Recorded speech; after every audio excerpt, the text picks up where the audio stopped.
Surprisingly, Delta Force was much more impressive than I thought it would be on launch. It just didn't seem like it had enough to stick out, as a lot of people refer to this as a Battlefield clone, which they're not wrong to a certain extent, but if this was a $50 game or any type of AAA pricing, I would argue it's not worth it. But for the fact that it is a free-to-play game, it makes things a lot more interesting, especially since this Battlefield clone has no Battlefield to really go up against. The closest one is Battlefield 2042, and that has around 10 to 15,000 players. That is nothing in comparison to what Delta Force has right now. Now, don't get it twisted, I'm not arguing that they're going to retain all these players. Of course not.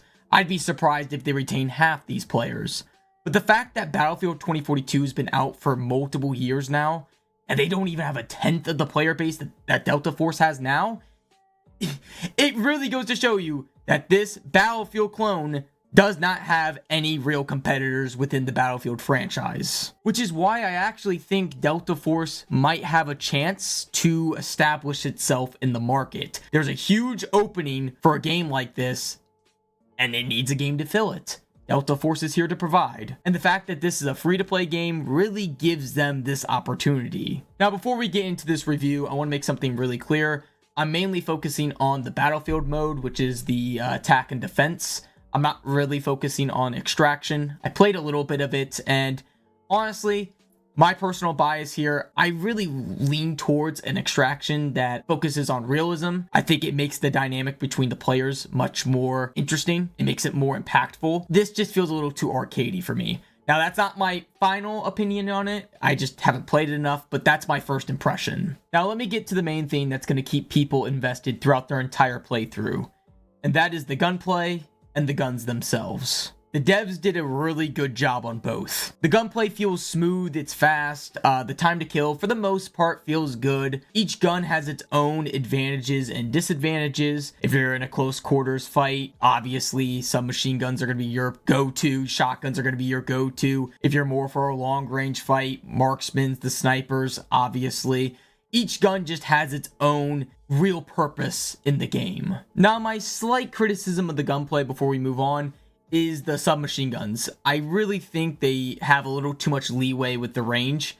To a certain extent, it's kind of broken. In a fight with an assault rifle, which I feel like I should just get completely hoed, I feel like I have a fighting chance in a range that a submachine gun really shouldn't. Now, the other big feature that's going to keep you playing is all the modifications you can make with your guns. I cannot express to you how crucial it is for games like Delta Force to include something as extensive as this. Gun modifications, class configurations, all of this is basically your progression. It's the reason why you are going to put hundreds of hours into a game like this. Without that, you lose a crucial mechanic that adds to the replayability of this game.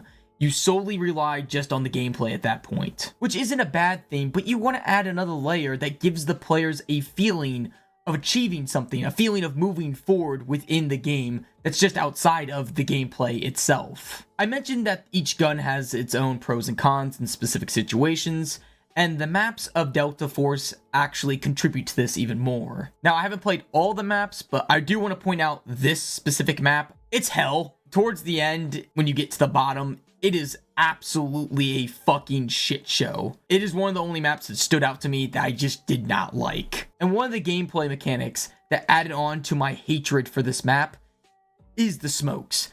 I do not know why every single class on default gets smokes, because it reduces the gameplay to this awful fucking shit show where no one is doing anything, and the gameplay becomes super stagnant as nobody can move forward, because the second you go through the smokes and get to the other side, you just get completely fucking gunned down. And obviously smokes have their purpose in this game. I'm not saying we need to take it out altogether, but maybe reduce it to a specific class, or maybe nerf it and make it a little bit weaker, where, I don't know, the smokes don't last as long or is not as large. I don't know. But there needs to be a change because it really hurts the game, in my opinion. The last criticism I want to quickly mention are the vehicles.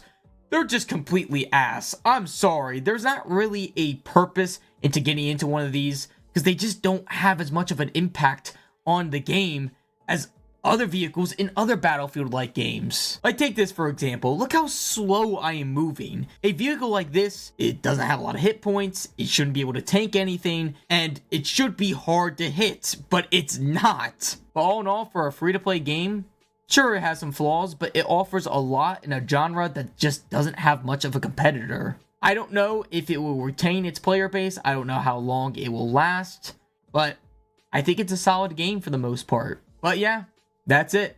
Thank you so much for watching. Comment below your thoughts on Delta Force and what I should do next. I could do anime, shows, movies, games, whatever. But again, thank you so much for watching.